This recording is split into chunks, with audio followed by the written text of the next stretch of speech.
A continuación, Quito con Marjorie.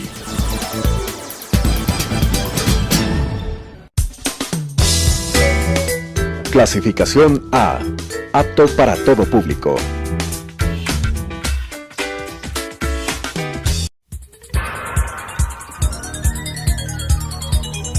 Las opiniones vertidas en este espacio por la producción y dirección del programa son de exclusiva responsabilidad de sus autores y de quienes intervienen en ellos.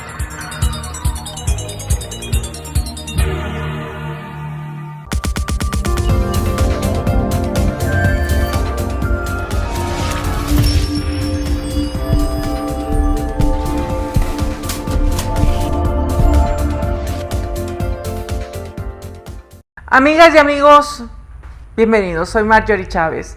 El proceso de emancipación de los actuales países hispanoamericanos estuvo caracterizado por una crisis internacional que incluyó, por un lado, la invasión napoleónica en España, la activación de juntas de gobierno en las colonias españolas, el intento de fortalecer al Imperio Español a través de la Constitución de Cádiz de 1812 y finalmente las guerras impulsadas por criollos frente a los peninsulares. Y todo esto tomó alrededor de 16 años, desde la creación de la Junta de Gobierno en La Paz en 1809 hasta la batalla de Ayacucho en 1824. Posteriormente, los estados nacionales creados a partir de este proceso atravesaron diferentes crisis políticas y territoriales que se manifestaron en conflictos armados y tratados de delimitación, paz, comercio y navegación. Y nuestro país fue una de las naciones que tuvo que atravesar procesos complejos de consolidación. Después de la gesta del 24 de mayo de 1822 y la posterior anexión a la Gran Colombia, diferentes gobiernos tuvieron que hacer enormes esfuerzos para construir el Estado ecuatoriano.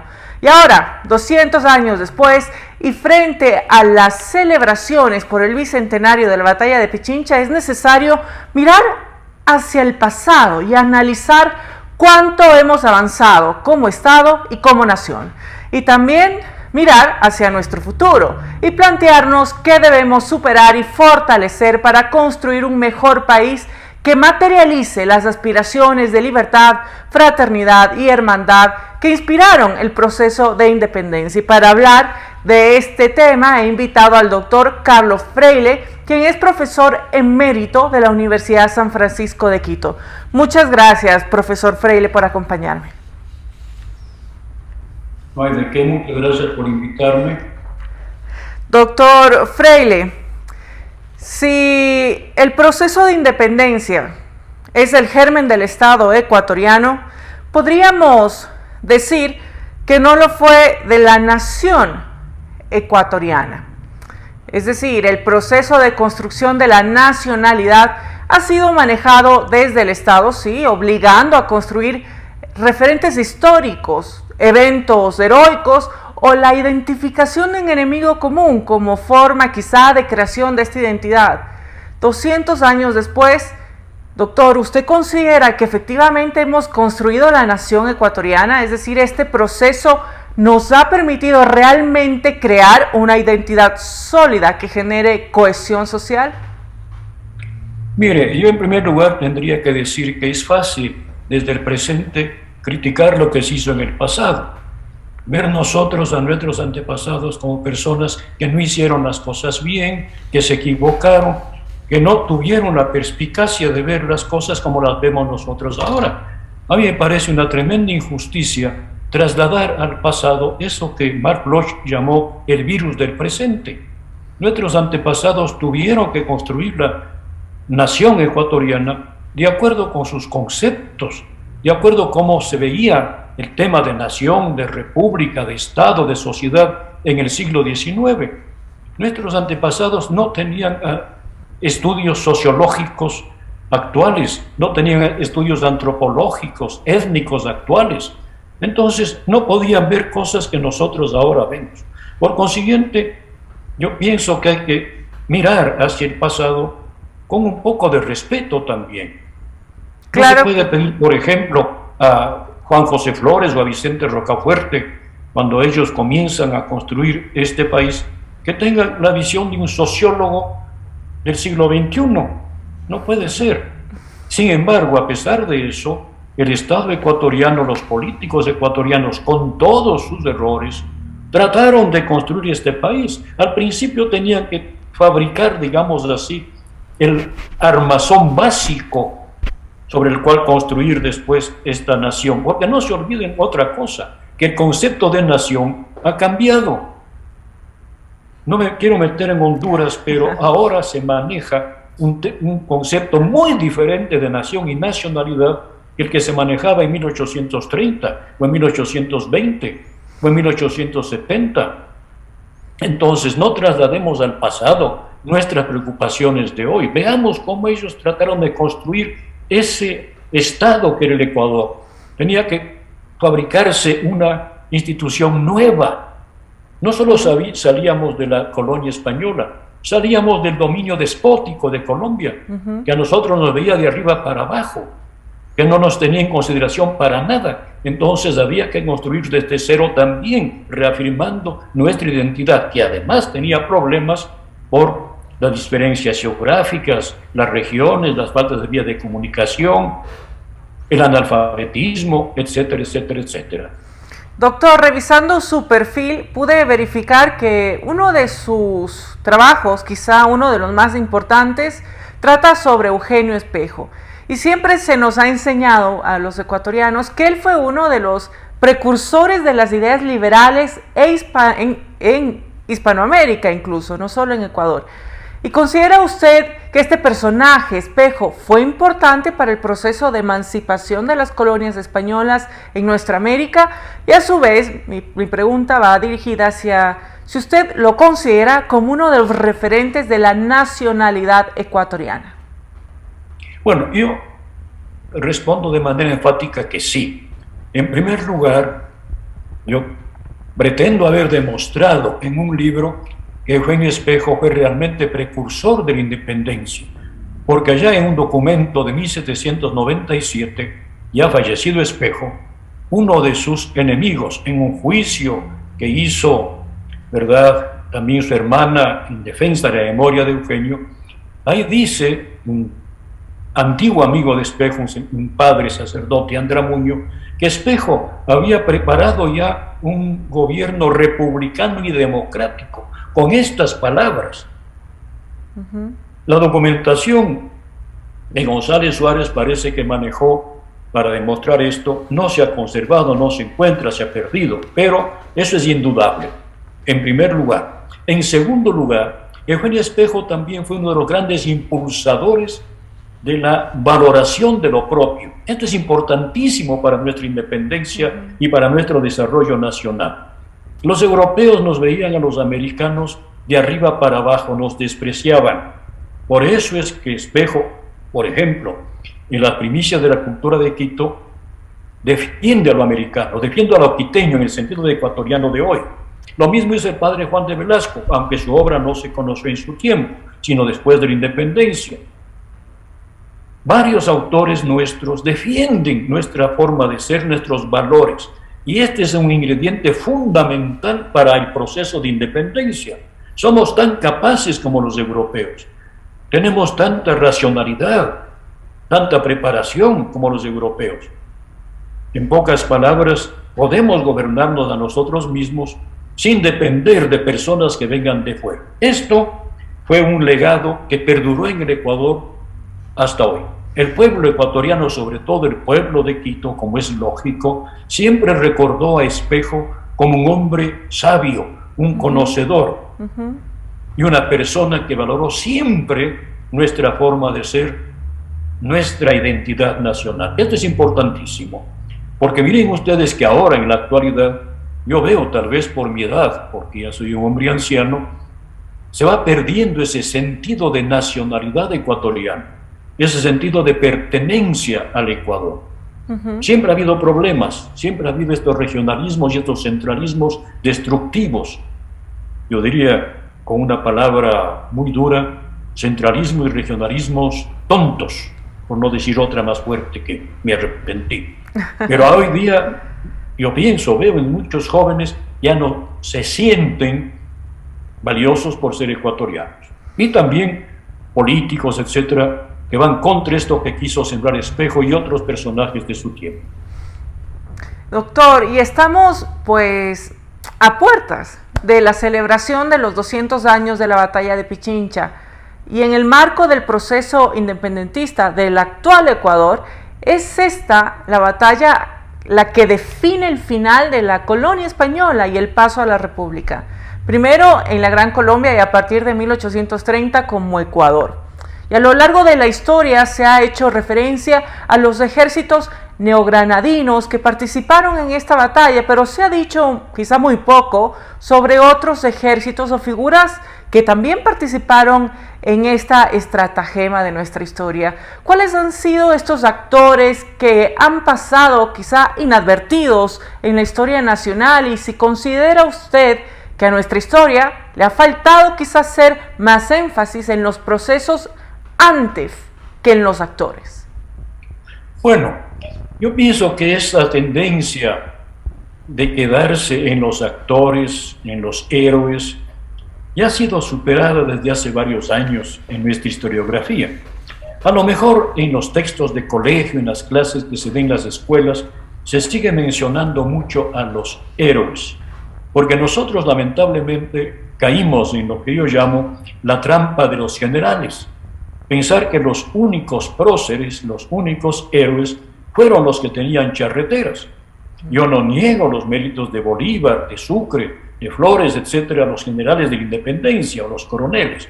Pero también nosotros tuvimos nuestros héroes en el sentido auténtico de la palabra, de los cuales la gente se ha olvidado. Entonces, eso también hay que reconocer, que sí tenemos que volver a poner la mirada en algunos personajes. Voy a poner un ejemplo. Aquí en Quito, cuando se dio el 10 de agosto y después la segunda junta con José Curí Caicedo, etcétera, hubo personajes importantísimos. No digo el Ecuador, Quito mismo ha olvidado. Carlos Montúfar, por ejemplo. Hay un pequeño busto por ahí de Carlos Montúfar que es un adefesio, ¿verdad? No hay un monumento a ese gran héroe que fue fusilado después por los españoles, o Antonio Villavicencio, el mismo Marqués de Selva Alegre. No eran militares, bueno, Montúfar sí, pero no eran héroes de las batallas después cuando llegaron los colombianos. Nosotros hemos cerrado la mirada a quienes fueron los protagonistas antes y caímos en esa trampa y tenemos el Ecuador lleno de estatuas, y eso no está mal, de Bolívar y de Sucre y los demás. Eso en primer lugar. En segundo lugar, ya de un tiempo acá, yo diría unos 40, 50 años, si hemos ya puesto nosotros, digamos los historiadores, el punto de vista en los procesos.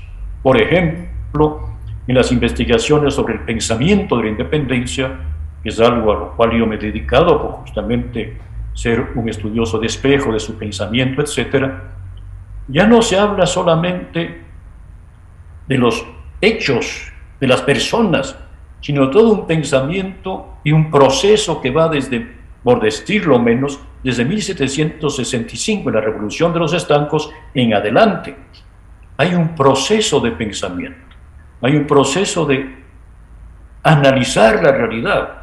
Eso se ve, por ejemplo, en los estudios últimos, desde hace unos 10 años hasta acá, pero ya hay anteriores, ojo, por si acaso, ya hay anteriores, pero digo, como ejemplo, los estudios sobre la Constitución quiteña de 1812, los estudios sobre las proclamas de los próceres, y también lo que pasó en Cuenca y Guayaquil, el apoyo dado por el pueblo de otras ciudades, los pasquines, esta es una parte que todavía no se estudia mucho, pero que algo se hizo ya antes con Keding, los pasquines populares en Quito, Guayaquil, Cuenca, Riobamba, a favor de un movimiento criollista, de un movimiento contra el mal gobierno, etc. Entonces yo diría que nosotros tenemos que ver ahora con optimismo el desarrollo de la historiografía ecuatoriana. Estamos sí poniendo ya ahora el punto de vista fundamental en los procesos. Eso que va desde antes, mucho antes, no digamos mucho, pero sí de varios años antes del 10 de agosto hasta unos pocos años después, porque el proceso no terminó con el 24 de mayo. Ese proceso de independizarse también mentalmente perduró, y eso es normal, es lógico. De tal manera que En este aspecto yo pienso que sí hemos acertado. Enhorabuena, doctor. Y un tema que ha generado también debate en estos últimos años hace referencia a la hispanidad. Y algunos de los defensores de este tema han dicho que el proceso de independencia fue un error, ya que creó repúblicas sin cohesión social y con base en intereses de las élites, que en su momento las promovió. Y en algunos casos se ha indicado que lo óptimo sería crear una mancomunidad de estados hispanoamericanos con un modelo similar al de la Commonwealth de Reino Unido. Y mi pregunta sería si usted considera que estos grupos tienen una base histórica sólida en sus afirmaciones y que a su vez se puede decir que en el futuro en realidad esta mancomunidad podría ser una realidad para nosotros. Bien, mire, yo pienso que nosotros no formamos ya en esa época una comunidad hispánica de naciones, digamos así, no solo por culpa nuestra, que también, porque aquí hubo una serie de caudillismos, de ambiciones, sobre todo esto de los generales que acabo de mencionar. Todo general se consideraba presidenciable, o si ustedes quieren de manera más exacta, dictatoriable. Todos querían mandar, todos, hay alguna excepción, pero en general todos tenían ese virus del dominio, del mandar, del gobernar, aunque no tuvieran capacidades. Entonces eso es cierto, muchas ambiciones personalistas nos dividieron, pero también hay un problema anterior. Los españoles, los dirigentes españoles, los gobernantes españoles no aceptaron que nosotros fuéramos parte del Imperio Español en igualdad de condiciones. No lo aceptaron ellos allá. Ellos fueron los responsables, bueno, también aquí, ellos fueron los responsables de no haber formado una comunidad hispánica de naciones. Querían seguir teniendo colonias a las cuales explotar. Otra había sido la circunstancia en tiempos de los Austrias, cuando cambió la dinastía de reyes en Europa, en España. Los Borbones llegaron con esas ideas francesas que tanto daño hicieron a las colonias americanas, de convertir los reinos de las Indias en dominios, en colonias de España. Entonces fueron los de allá los que no nos dejaron mantener una comunidad. Nosotros queríamos autonomía. Nuestros antepasados en general al principio, pocos querían una total independencia. Más bien querían autonomías, poder gobernarnos nosotros mismos dentro del gran imperio español, bajo el mismo rey. Miren ustedes que antes de la independencia, una persona podía viajar sin ningún problema de México hasta Chile, de Argentina hasta Nicaragua, sin problemas. Todos éramos lo mismo, no se requería pasaporte. Por eso es que ya en la independencia tenemos nosotros gobernantes, comillas, extranjeros en nuestros países. Flores en nuestro país, Lamar en Perú, ministros extranjeros en Chile, ministros extranjeros en el Ecuador, etcétera, etcétera, etcétera. No había esa división. Después vendrán esos problemas, ya, también por ambiciones, etcétera, como digo, de los caudillos. Entonces, esa comunidad hispánica de naciones no fue posible, no por incapacidad de nuestros antepasados, no por falta de visión, sino porque los mismos gobernantes españoles se encargaron de torpedear ese proyecto. Ya en España había habido un proyecto del conde de Arana de independizar América por medio de varios reyes unidos a la corona española, una mancomunidad monárquica, porque en esa época prácticamente todos eran monárquicos. Miren ustedes que los republicanos eran poquísimos, también en nuestro país. Entonces yo diría que ahora en el presente sí se puede retomar ese proceso de volver a pensar en una comunidad hispánica. Pero claro, nosotros estamos todavía muy impregnados de esa antipatía contra España. Eso es cierto. Hemos olvidado todos los bienes que nos trajo España y hemos quedado solo con los males que nos trajo España. Doctor, y al inicio de este programa indicaba que algunos temas han sido superados desde el nacimiento de las repúblicas hispanoamericanas, y entre ellos uno podríamos decir que son los conflictos limítrofes con países vecinos, pero si realmente analizamos las estructuras sociales de la colonia y de las nacientes repúblicas, vemos también que estas no han cambiado, y aunque han existido avances hasta el día de hoy, pues aún hay mucho por hacer para lograr garantizar una sociedad equitativa con iguales oportunidades para todos. Y desde su perspectiva histórica me gustaría saber qué otros temas ya han sido superados en nuestros países y qué desafíos aún mantenemos de cara hacia el futuro. Bueno, aquí ya nos salimos de la historia, ¿verdad? Y llegamos a la sociología, a la política, etcétera, hasta la economía, ¿verdad? Yo no soy muy partidario de lo que llaman ahora algunas personas la historia inmediata, o sea, la historia actual. No soy muy partidario. Más bien soy dedicado a temas antiguos, ¿verdad? Como digo, siglo XVIII, etcétera, también independencia, bueno, en fin. Pero en todo caso, cualquier persona consciente, con los ojos abiertos, se da cuenta que en nuestro país, y no solo en el Ecuador, también en toda nuestra América, hay muchas cosas que quedan por hacer. Sí, eso es verdad. Tenemos que integrarnos más, por ejemplo, no solo con los demás países, sino dentro de nosotros mismos.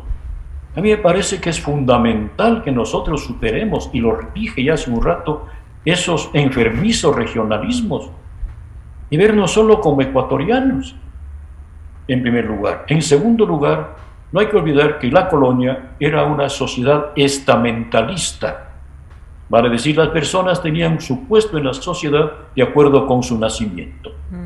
Había nobles, había plebeyos, había blancos, había mestizos, castas, había indígenas, y eso era una pirámide social.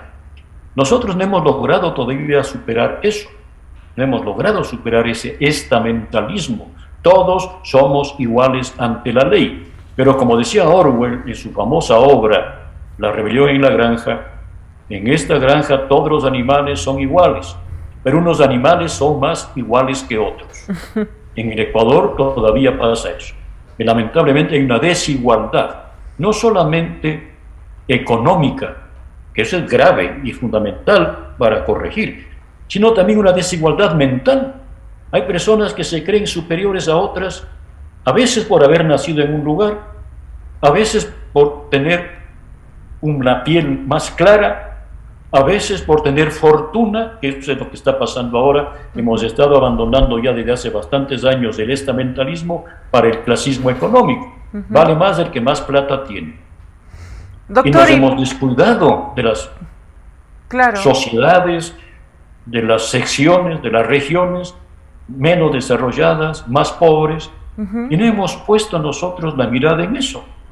Nuestros gobiernos en general, nuestro Estado sigue siendo centralista y no piensa en las provincias pobres, no piensa en la población marginal, un poco en la población marginal de las ciudades, porque es abundante y da votos, pero se ha preocupado poco en la práctica de la población rural. Así es, doctor Freile, hay mucho por hacer, ¿verdad? Y me gustaría escuchar un último mensaje por parte de usted sobre la importancia de la historia en la sociedad, para todos quienes lo están mirando. Perdón, no lo entendí. Me gustaría un mensaje final sobre la importancia de la historia para su audiencia. Ya, muchas gracias. Ya es un lugar común citar lo que dijo alguna vez, escribió hace 2000 años, el famoso Cicerón. La historia es la maestra de la vida. ¿Qué significa eso? Que nosotros podemos aprender del pasado para mejorar nuestras actitudes y nuestras condiciones de hoy. Nuestros antepasados cometieron muchos errores, también tuvieron aciertos, eso es verdad. Entonces nosotros sí podríamos comenzar a pensar, por ejemplo, por decir así, en el siglo XIX no se veía con claridad la diferencia cultural digna de respeto, consideración y de mantenerse entre el grupo mestizo criollo y el grupo mestizo indígena. Y se quería igualar a todos en la cultura mestizo-criolla. Hoy día nosotros ya tenemos que cambiar, decir, no señor, en la actualidad eso no se puede mantener. Hay que respetar también los elementos culturales, sociológicos, antropológicos, etcétera, etcétera, etcétera, de la cultura mestizo-indígena. Es un ejemplo, un ejemplo de cómo se puede, partiendo del pasado, mejorar el presente. Muchas gracias. La distribución de los bienes. Muchas gracias, doctor. La verdad es que la historia es apasionante y nos queda corto el tiempo. Le agradezco profundamente. Ha sido realmente interesante e inspirador escucharlo.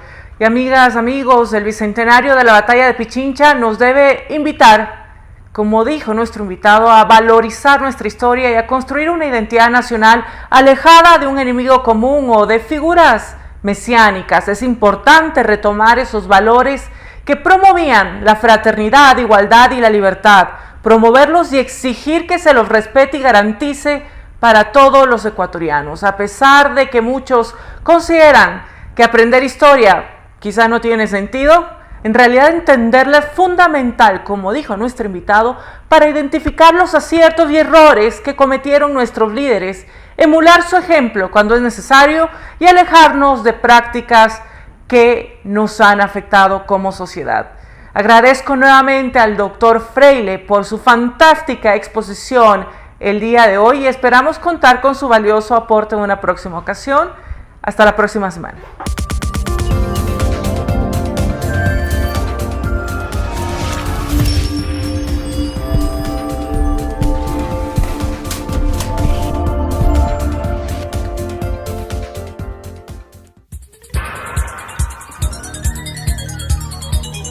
Las opiniones vertidas en este espacio por la producción y dirección del programa son de exclusiva responsabilidad de sus autores y de quienes intervienen en ellos.